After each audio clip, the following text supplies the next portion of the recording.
Değerli müşterilerimiz, hoş gördük sizleri.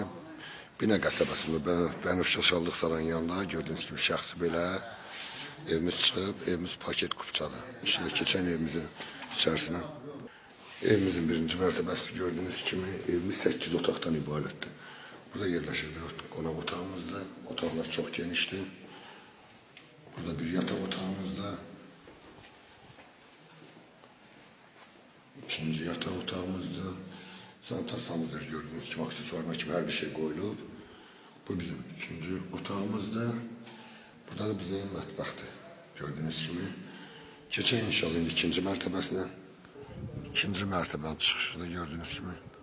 İkinci mərtəbəsində gördüğünüz gibi ikinci mərtəbədə də bir dənə geniş bir qonaq otağıdır.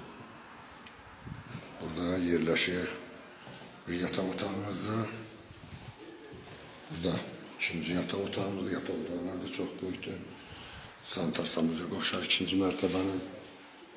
Burada üçüncü yataq otağı da yuxarı mərtəbənin. Burada ikinci mərtəbənin mətbəxtidir.